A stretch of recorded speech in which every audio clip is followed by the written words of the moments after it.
भगवते वासुदेवाय।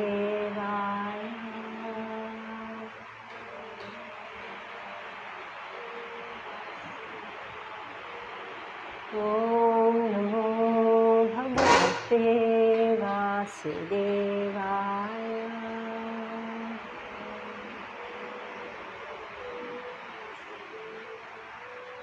ॐ नमो भगवते वासुदेवाय।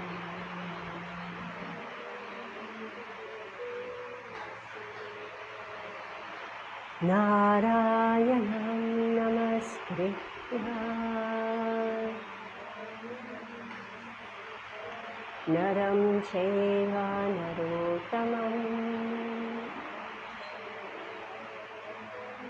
देवीं सरस्वतीं व्यासं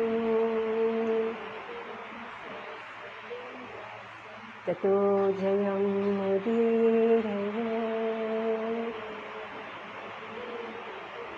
नष्टप्रायेषु भद्रेषु नित्यं भागवतसेवया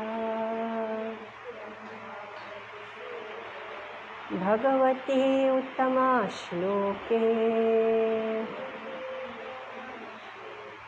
भक्तिर्भवति नैष्ठिके। ॐ अज्ञानातिमिरान्धस्य ज्ञानञ्जनशलाकया चक्षुरुन्मिलितं येन तस्मै श्रीगुरुवे नमः। श्रीचैतन्यमनोभीष्टं स्थापितं येन भूतले स्वयं रूपा कदा मह्यं ददाति स्वापदान्तिकं। वन्देऽहं श्रीगुरो श्रीयुतः पदकमलं श्रीगुरुं वैष्णवांश्च श्रीरूपं साग्रजातं सहगणरघुनाथान्वितं तं सजीवं साद्वैतं सावधूतं परिजनसहितं कृष्णचैतन्यदेवं श्रीराधाकृष्णपदां सहगणललिता श्रीविशाखान्वितंश्च। हे कृष्ण करुणा सिन्धो दीनबन्धो जगत्पते गोपेश गोपिकान्त राधाकान्त नमस्तुते। तप्तकाञ्चन गौराङ्गी राधे वृन्दावनेश्वरी वृषभानुसुते देवी प्रणमामि हरिप्रिये। वाञ्छकल्पतरुभ्यश्च कृपासिन्धुभ्य एव च पतितानां पावनेभ्यो वैष्णवेभ्यो नमो नमः। जय श्री कृष्ण चैतन्य प्रभु नित्यानंद श्री अद्वैत गदाधर शिवासदि गौरभक्तवृंद। हरे कृष्णा कृष्ण कृष्ण हरे हरे, हरे राम राम राम हरे हरे। नमो विष्णुपदाय कृष्णविद्यावितरे प्रभुपादपुत्रे श्रीगिरिराजाय स्वामिने सुभक्ताराधारास्तिहारिभ्यं नमो विष्णुपदाय कृष्णविद्यावितरे श्रीमते भक्तिवेदान्तस्वामिनिति नमः। नमस्ते सारस्वती देवी गौरवाणी प्रचारिणे निर्विशेष शून्यवादी पाश्चात्यादेशकारिणे मुखं करोति वाचालं पंगुं लङ्घयते गिरिं यत्कृपातमहं वन्दे श्रीगुरुदीनचारिणे। हरे Krishna.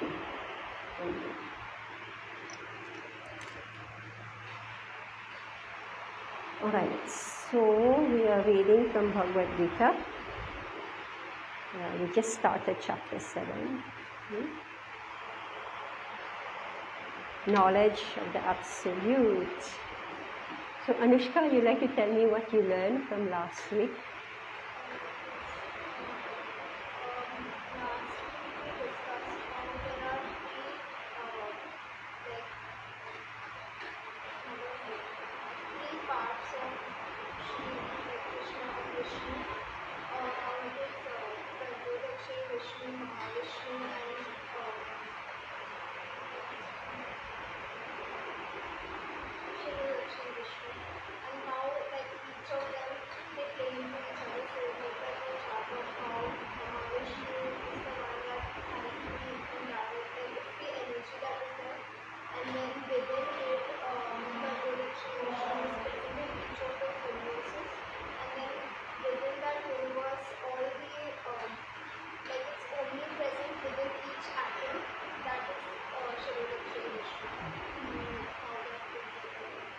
So what is the subject matter of this chapter?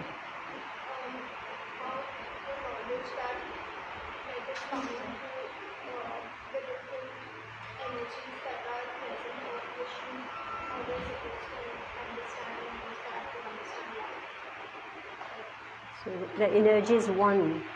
Then this is one knowledge, one item of knowledge, 3 items of knowledge, right? What are they?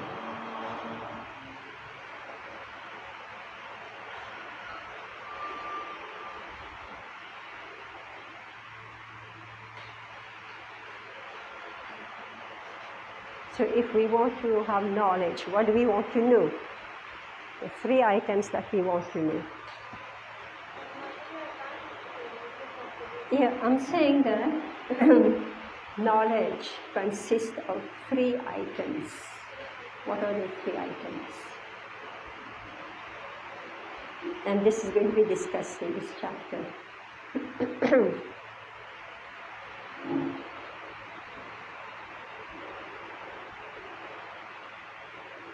We want to know the absolute person. The absolute. The chapter here name is Knowledge of the Absolute. Alright? So we want to know about the absolute person, alright? And his expansions, the jiva, and we want to know about material nature. Right? The absolute person, jiva, and material nature and their interrelationship, their sambandh, right? Their sambandh. This is what constitutes knowledge. Ishvara, jiva, and prakriti, and their interrelationship. This is what consists of knowledge. So, Prakriti, the Supreme Lord, Ishvara.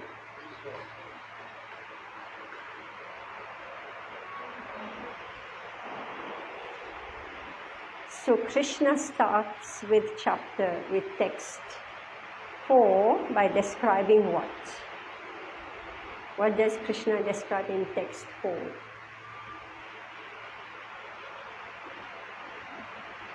You can get a book from the IPP office.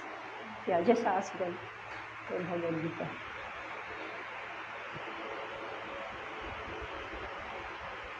So this is of the absolute truth. Yeah.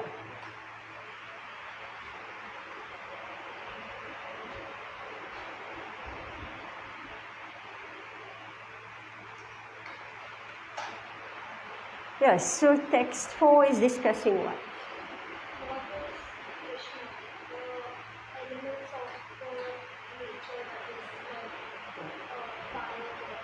Yeah. So this is Prakriti.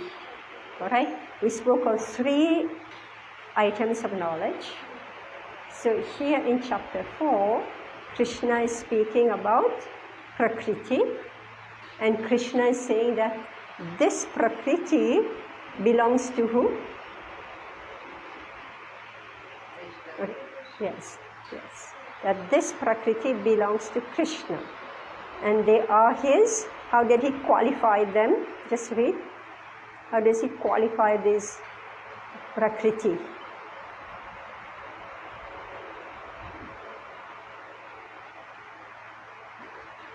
the 7th chapter.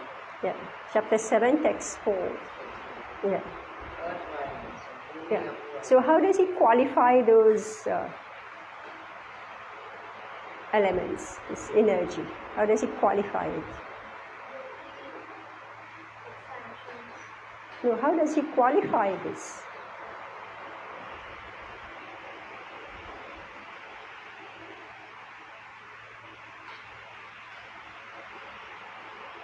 Text 4.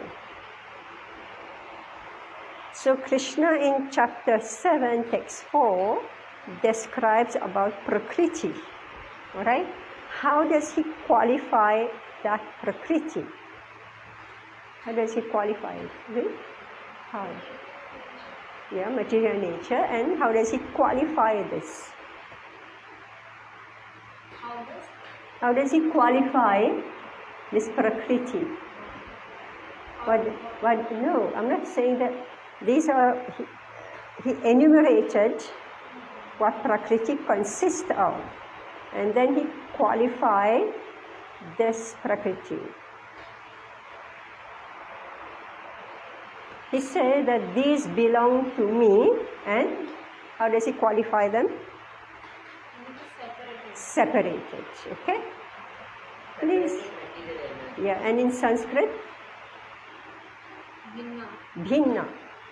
Alright? Bhinna. Separated. We also use the word external, Bahira. Right? Bahiranga Shakti. You can write this down. Bahiranga Shakti. Right. Now text 5. Apareyam iti stvanyam prakritim vidhime param jiva bhutam mahabaho yayedam dharyate jagat. So you understood text 4? Did you understand text 4? Now text 5. See, Krishna is speaking very fast. This Bhagavad Gita is like super fast train, okay? And it is elaborated in Srimad Bhagavatam and maybe in so many other Shastras. Alright? So he's just giving a synopsis of what he wants to say.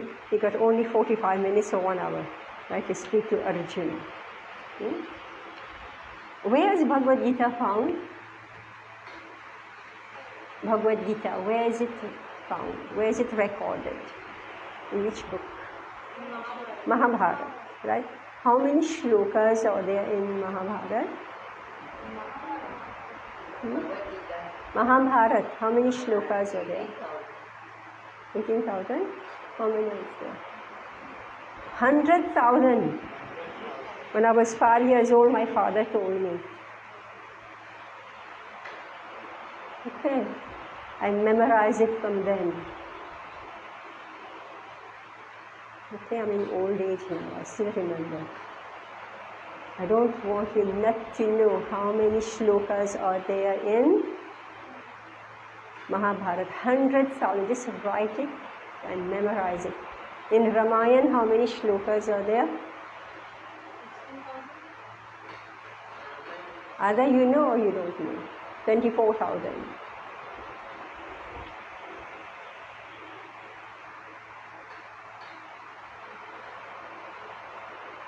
In Srimad Bhagavatam, how many shlokas are there? 18,000. Okay? So if I give multiple choice, please don't guess. You should know. Bhagavad Gita, how many verses are there? 700. 700 verses in how many verses? 100,000. Alright? So Krishna is speaking very fast. Alright? It's a fraction of a fraction of a fraction, right? 700 verses in 100,000 verses. You're an architect, no? Or you're also mathematics. Tell me what's fraction? What fraction of Bhagavad Gita, of Mahabharata is? Just calculate.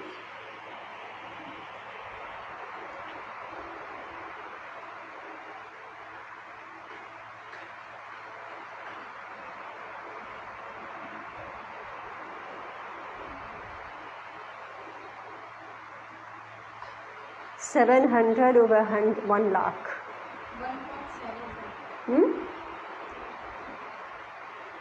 700 divided by 1 lakh. How much it comes to? 1.7%. Alright? So you understand how fast Krishna is speaking. So therefore, you have to be very attentive. You need to understand how Krishna is speaking, and usually he doesn't repeat. Sometimes he does repeat. Alright? So now we have heard about Prakriti, material nature, which is Bhinna Shakti, Bahiranga Shakti of the Supreme Lord.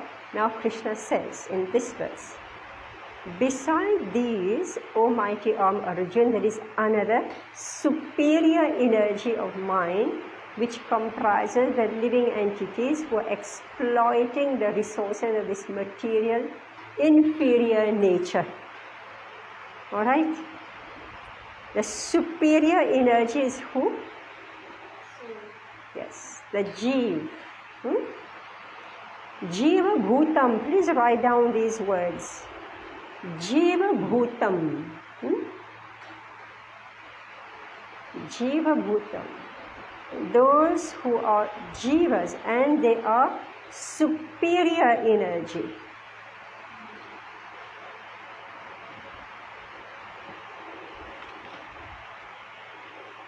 Apareyam iti svanyam.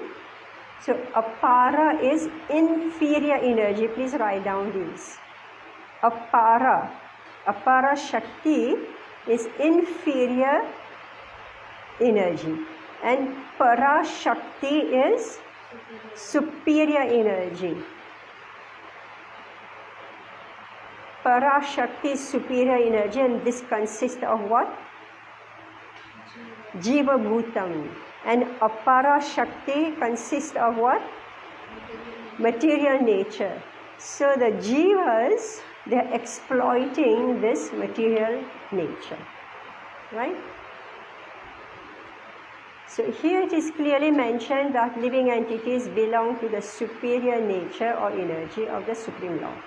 The inferior energy is matter manifested in different elements, namely earth, water, fire, air, ether, mind, energy, intelligence, and false ego.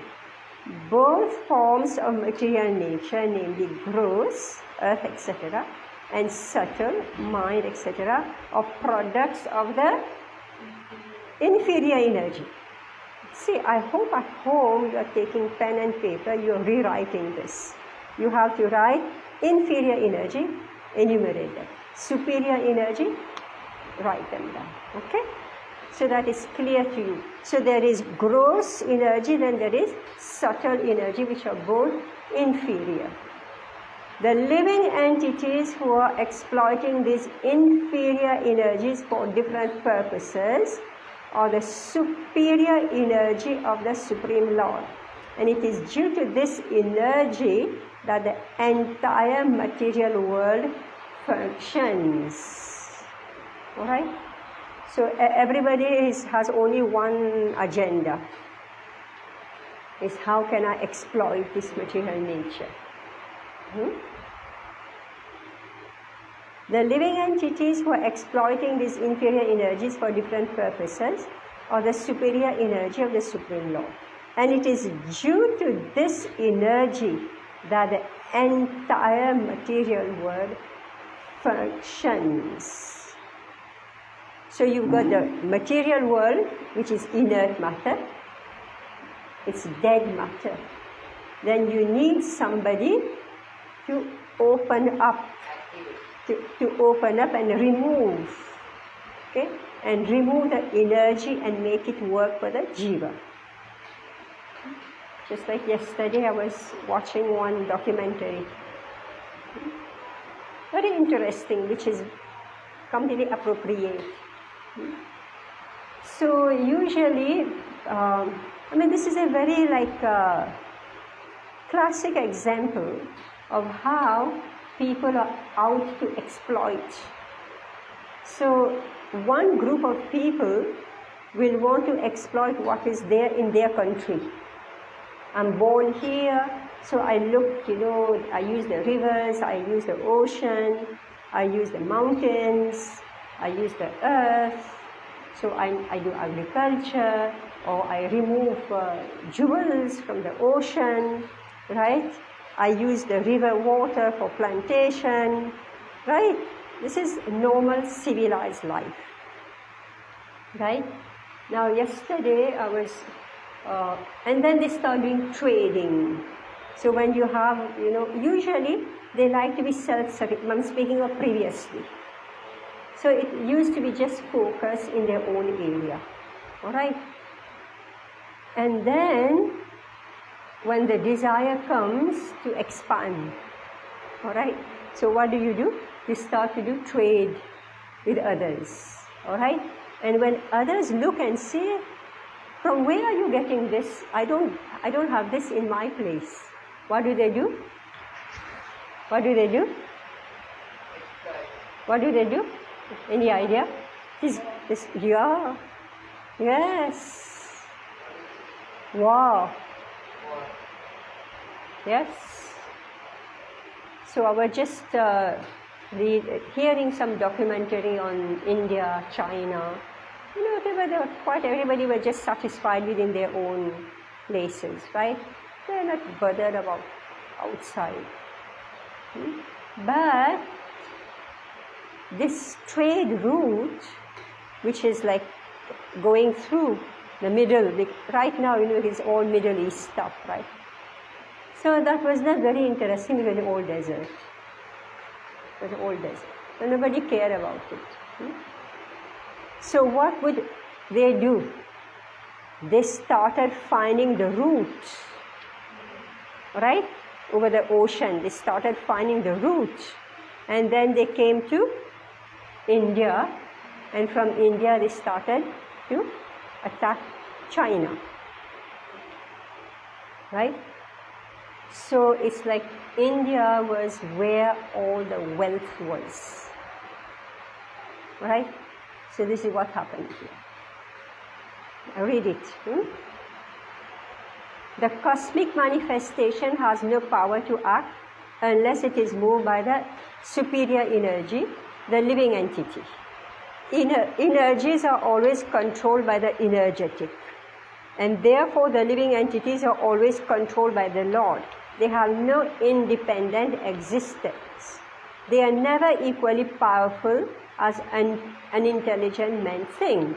The distinction between the living entities and the Lord is described as Srimad Bhagavatam 10.87.30 as follows. It's described in Srimad Bhagavatam 10.87.30 as follows. Aparimita dhuvastanu brito yadisar Aparimita dhuvatanu brito yad sarvagatas Tarhi nashashyati niyamaddrova taratha Ajanicha yanmayam tad avimucha niyantri bhavat Samananujanatam yad amatam mata dushtataya. O Supreme Eternal, if the embodied living entities were eternal and all-pervading like you, then they would not be under your control. But if the living entities are accepted as minute energies of your lordship, then they are at once subject to your supreme control. Therefore, real liberation entails surrender by the living entities to your control, and that surrender will make them happy. In that constitutional position only can they be controllers. Therefore, men with limited knowledge who advocate monistic theory that God and the living entities are equal in all respects are actually guided by a faulty and polluted information. See, I just continue my story here, about the exploitation of matter. So, as given here, those who were in the Indian subcontinent or even in China, they were satisfied, and their rulers continued for a long, long time, right? Because of this principle, that they knew everything belongs to the Lord, all right? So they were satisfied. They knew everything belongs to the Lord, and whatever they have is sufficient to be shared among everyone. All right? So now others who heard about it and who do not accept the supremacy of the Lord. All right? So what did they start to do? They came along and they wanted to conquer and make those jiva subordinate to them. Right? So they wanted to conquer not only the Prakriti, but they wanted to conquer those people also and make them become their servant so that they can be exploited and they can enjoy. Right? Now I give the example of Middle East. Middle East seemed like only desert. Practically it was useless. For all purposes, it was useless. But then, somehow by political something, they started to look for, they said there is something beneath this sand, this desert. There's something below it. So they started drilling and they found oil. And according to Srimad Bhagavatam, why is there oil down there? Any idea? Why is oil there? Yeah, why is there oil inside earth? Any idea?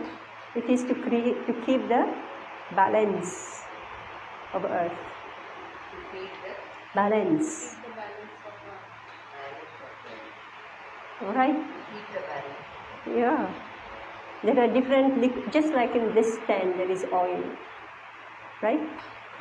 Because of this oil, I can move it up and down. So it's greasing, right? Earth.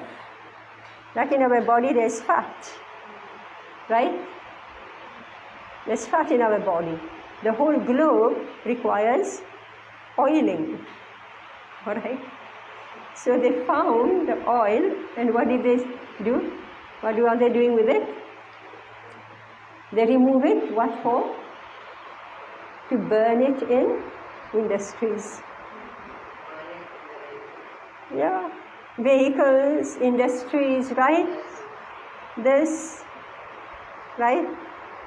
This is the buddhi of foolish people,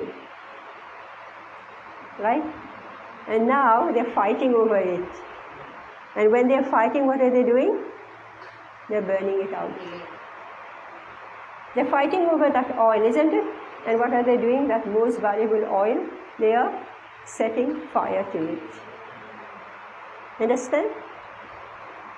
This is how Krishna is saying, beside this, O mighty Arjuna, there is another superior energy of mind, which comprises the living entities who are exploiting, alright? Who are exploiting the resources of this material inferior nature.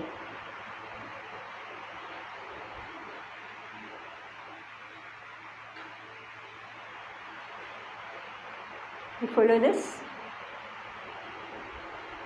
Alright? So, this verse from Srimad Bhagavatam is saying, O Supreme Eternal, if the embodied living entities were eternal and all-pervading like you, then they would not be under your control. But if the living entities are accepted as minute energies of your lordship, then they are at once subject to your supreme control. So these jivas who are not accepting the supremacy of the Supreme Lord, what are they doing? They're thinking they are the Ishvara. Right?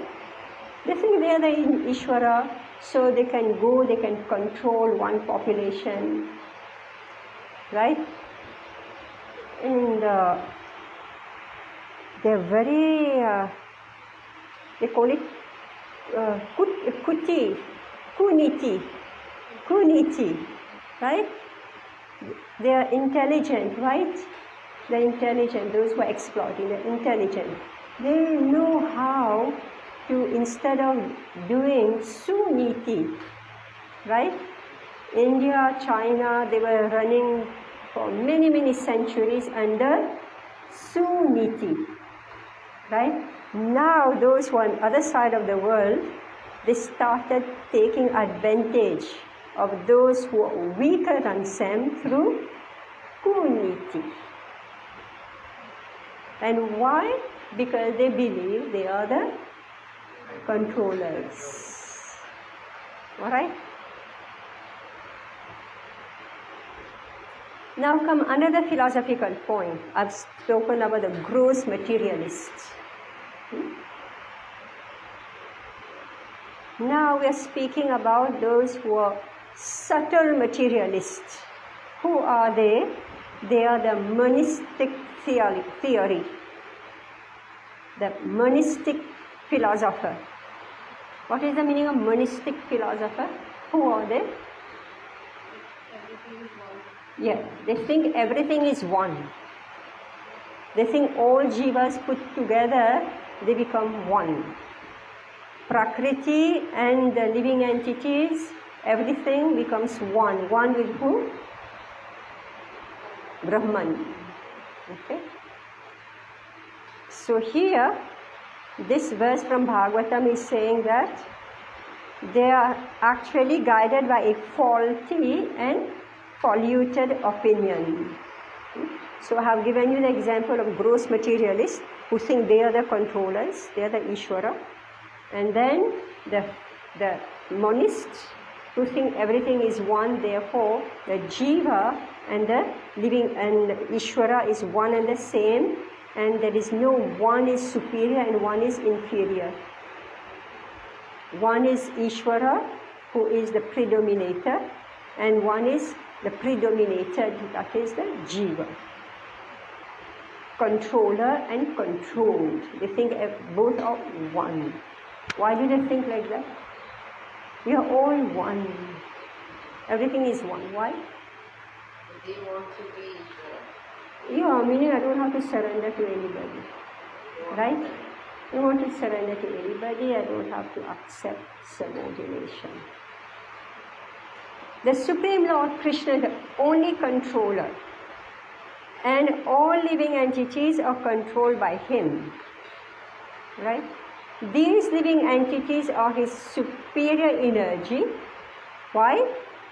Because the quality of their existence is one and the same with the Supreme. But they are never equal to the Lord in quantity of power. Alright? While exploiting the gross and subtle inferior energy matter, the superior energy, the living entity, forgets his real spiritual mind and intelligence. Okay, now comes this point. So, this Jeev is so busy exploiting the gross and subtle energy, that is the gross matter or the subtle matter.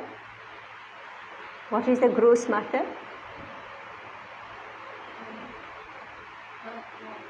Yes. And what is subtle matter?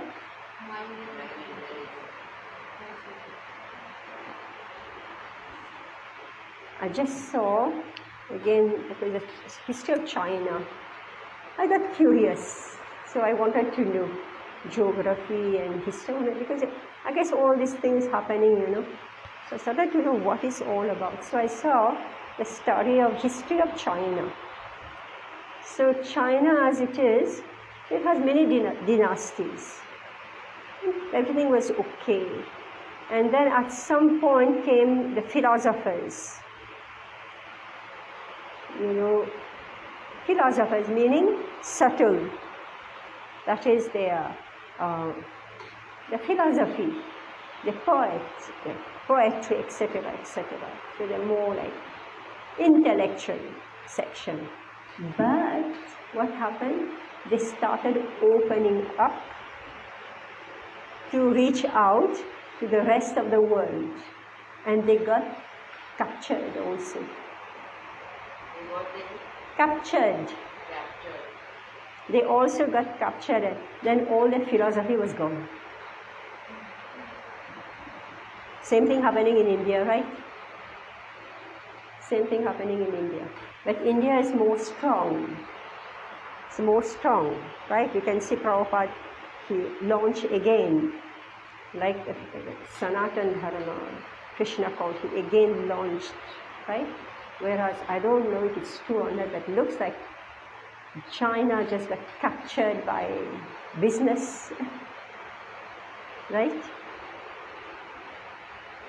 So it is not enough to be only intellectual.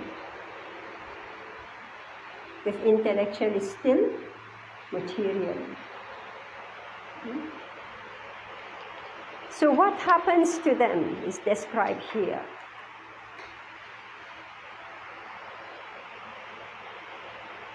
While exploiting the gross and subtle inferior energy matter, the superior energy, meaning the Jeev, forgets his real spiritual mind and intelligence. I have described, I'm giving you an example, classic example, how a country that was like satisfied with whatever it's doing, and it was also on the intellectual platform, but then it started to move out, right? It became more and more gross. And then what happened? He forgets his spiritual identity and he forgets his sambandh with Krishna. Because of Kali Yuga, right? This is happening because of Kali Yuga. But this forgetfulness is due to the influence of matter upon the living entity. But when the living entity becomes free from the influence of the illusory material energy, he attains a stage called mukti or liberation. The false ego, under the influence of material illusion, thinks I am matter and material acquisitions are mine. That's what I'm describing.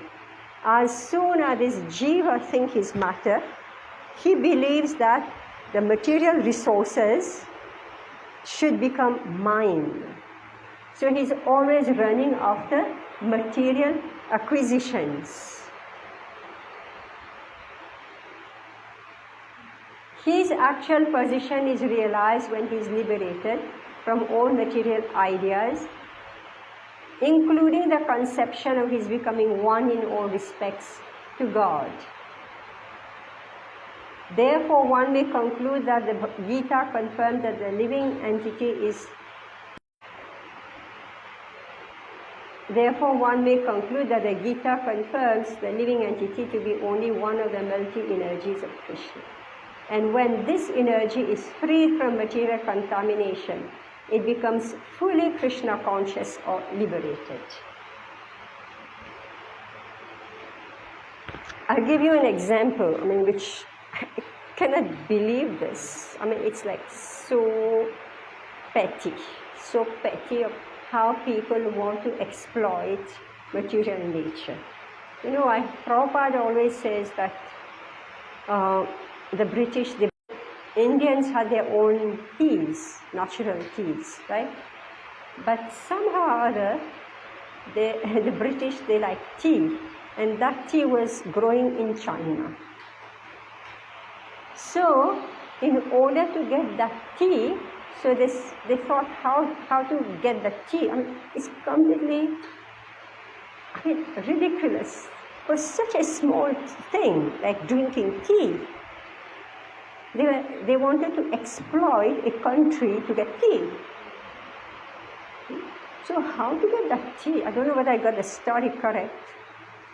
But so on the borderline between India and China, so they were growing tea. So then they thought, let us get the plant itself instead of getting the tea. So what did they do? They started getting opium from the borders of India into China. So they got the people addicted to opium. Is it true? That's the history. My God, so you knew about it.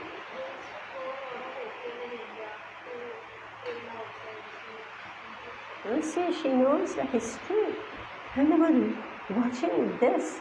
I said, just for tea. You understand what I'm saying? Exploiting an entire nation, right? So they grow opium in India to trade for tea, right? Then what did they want? They want sugar. They want sugar. Yeah, they want sugar. Where will they get sugar? They started growing sugar cane in different places. So who will grow? They started capturing people from different villages, take them to those places, make them work for them literally as slaves so that they can produce sugar, so that the British can get the tea, put their sugar and drink. Don't you think they're mad people? And now we just spoke about they got the oil to burn in the automobile. Right? And everybody followed. One person stopped, the whole world get captured and followed. Don't you think this is insanity? You understand? It is absolute insanity.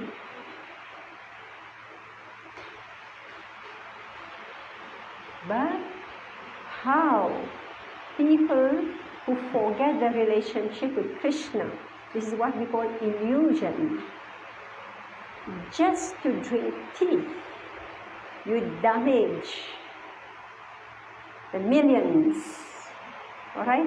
And you exploit the millions to get tea and sugar for you to drink.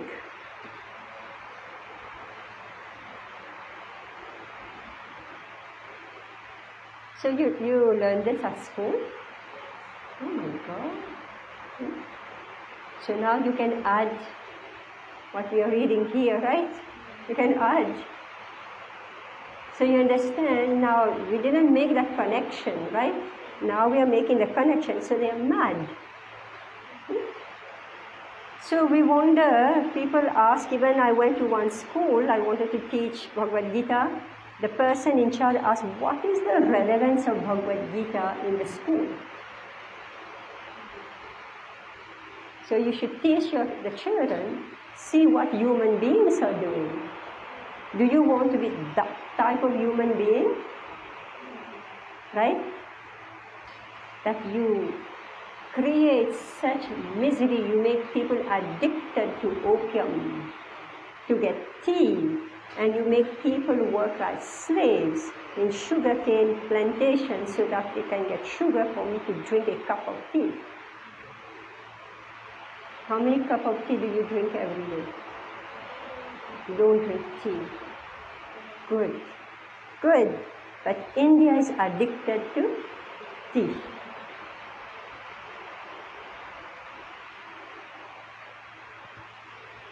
So this is inheritance from British.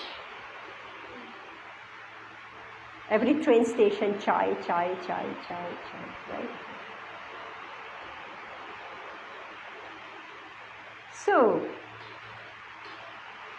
the false ego under the influence of material illusion thinks, I am matter and material acquisitions are mine. Now you can see how petty it is, right? How petty. Previously, if someone has one car, so many people will be using one car, right? Now, one car, one person. And where will you keep 2-3 cars? Right? Now they speak of carpool. Right? So much problem because of this acquisition. How much petroleum? Right? My God. His actual position is realized when he is liberated from all material ideas. So this is gross. Now I'm speaking of the subtle. So the subtle is to think that I become one with God in all respects. Therefore, one may conclude that the Gita confirms the living entity to be only one of the multiple energies of Krishna. And when this energy is freed from material contamination, it becomes fully Krishna conscious or liberated. So when Srila Prabhupada started his movement, right, he made his disciples promise no meat eating, no intoxication, no gambling, no illicit sex, and no intoxication including no tea, no coffee. Because it puts you in such illusion that you go, you conquer a country, you conquer people, make them become slaves, create, produce sugar for you to drink tea. Looks small, looks like a small illusion, but so bewildering. It's amazing.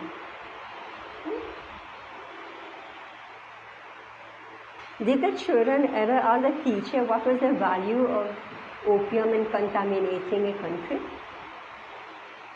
Did the children, when you studied that at school, did you or any of your friends ever ask the teacher what was the value of opium? Nobody. Why? You know why? Because the school system was you listen and you don't question. Right? Meaning you have no brain. So those who questions, these are the children of, so those who don't question, but when Prabhupada is bringing it forward, telling them that, oh yes, it's true. Right? This is the purpose of this Krishna consciousness movement, to make people aware of how we are being fooled, right? Fooled and making like we are exploiting others. Exploiting others. The word is used here, exploitation. Okay, text 6. Etadyonini bhutani sarvanityopadharaya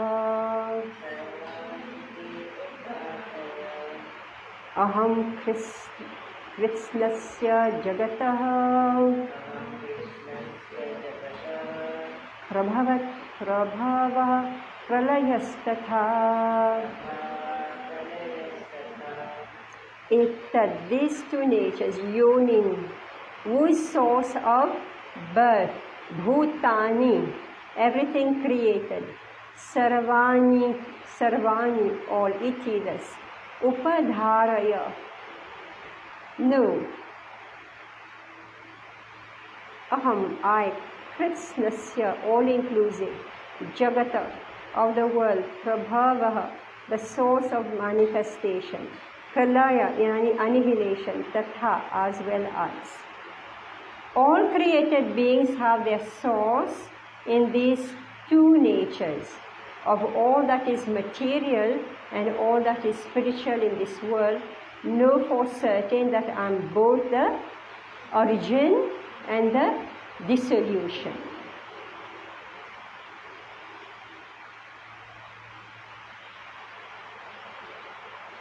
Everything that exists is a product of matter and spirit. Spirit is the basic field of creation, and matter is created by spirit. Spirit is not created at a certain stage of material development. Rather, this material world is manifested only on the basis of spiritual energy.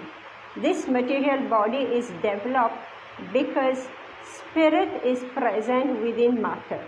A child grows gradually to boyhood and then to manhood because that superior energy, spirit, soul is present. Similarly, the entire cosmic manifestation of the gigantic universe is developed because of the presence of the super soul Vishnu.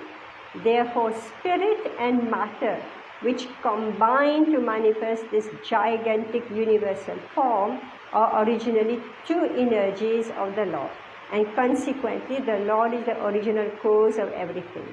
A fragmented part and parcel of the Lord, namely the living entity, may be the cause of a big skyscraper, a big factory, or even a big city, but he cannot be the cause of a big universe. The cause of the big universe is the big soul or the super soul, and Krishna, the Supreme, is the cause of both the big and small souls. Therefore, he is the original cause of all causes.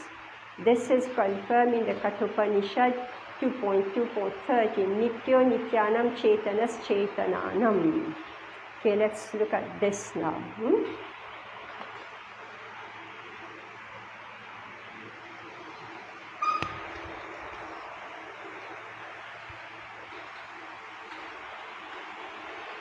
So we speak of matter, spirit, plus matter. Alright? Spirit plus matter. So when these combine, they produce all manifestations.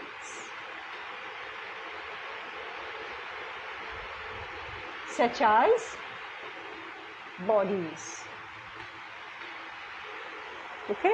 And these bodies, they keep changing. If spirit move out of the body, matter start to change. Correct?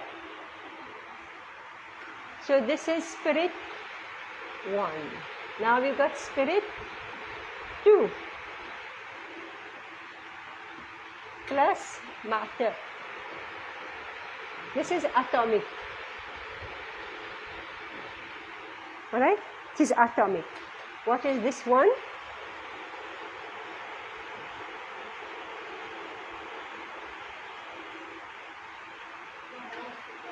Yeah, this is Anu. This is Vibhu. Alright? So when this combine, it produces what? Cosmic body.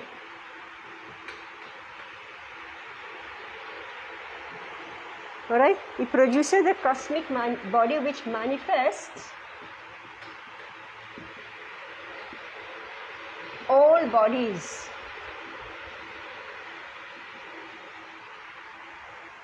Alright? It produces all bodies.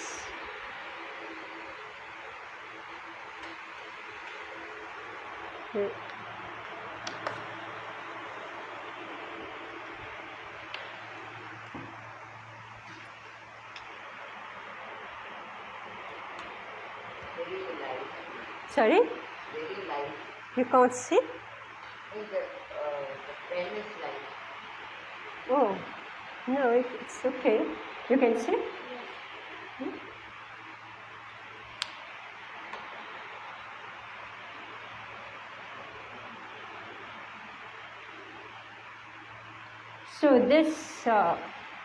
So this one can produce bodies, and it can produce a skyscraper, it can produce vehicles, right? Small, but the super soul, who is Vibhu, he produces the entire cosmic manifestation. So this is the substance of this. Text 7. Mata parataram nanyat kinchidasti dhananjaya Mayi sarvam midam protam Sutre mani ganar iva. O conqueror of wealth, there is no truth superior to me. Everything rests upon me as pearls or strung on a thread.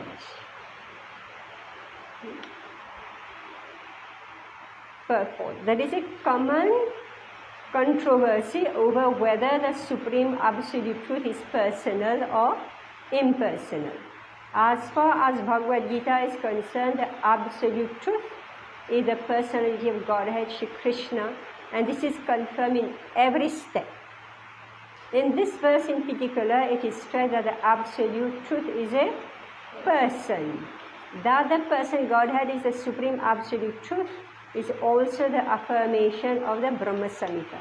Ishvara Parama Krishna Sachidananda Vigraha Anadir Adir Govinda Sarva Karana Karanam.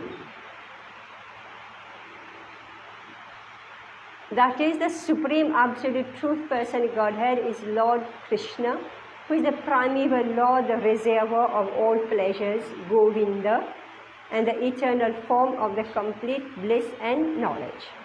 These authorities leave no doubt that the Absolute Truth is the Supreme Person, the cause of all causes. The impersonalist, however, argues on the strength of the Vedic version given in the Shvetashvatar Upanishad, reported, Tato yat uttara taram tat arupam anamayam ya etad vidur amritaste bhavanti athetare dukkham evapiyanti. In the material world, Brahma, the primeval living entity within the universe, is understood to be the supreme amongst the demigods, human beings and lower animals. But beyond Brahma there is the transcendence, who has no material form. Anyone who knows him also becomes transcendental. But those who do not know him suffer the miseries of the material world. The impersonalist puts more stress on the word arupam, but this arupam is not impersonal. It indicates the transcendental form of eternity, bliss and knowledge as described in the Brahma Samhita quoted above. So this idea whether God is personal or impersonal. So here Prabhupada is saying that this particular verse is describing Krishna as person. So the impersonalists, they quote this verse which says arupam. So now Prabhupada is saying no. The impersonalist puts more stress on the word arupam. This arupam is not impersonal. It indicates the transcendental form of Ishvara Parama Krishna Sachid Ananda Vigraha. So, in the same Shvetashvatar Upanishad, there is the following verses. Vedaham etam purusham mahantam aditya varnam tamasa parastad tameva viditva te mrityumeti nanya pantha vidyate yanaya yasmad param na param asti kinchit yasmananiyo no jayosti kinchit vrikshaiva stabdho divi hishthaikas tenet dam purnam puret purushena sarvam. I know that Supreme Personality of Godhead who is transcendental to all material conceptions of darkness. Only he who knows him can transcend the bonds of birth and death. There is no way for liberation other than this knowledge of that Supreme Person, the Purusham. There is no truth superior to that Supreme Person because He is the supermost. He is smaller than the smallest and He is greater than the greatest. He is situated as a silent tree and He illumines the transcendental sky, and as a tree spreads its root, it spreads His inner extensive energies. From these verses, one concludes that the Supreme Absolute Truth is the Supreme Person of Godhead, who is all-pervading by His multi-energies, both material and spiritual. So this Supreme Lord is compared to a tree.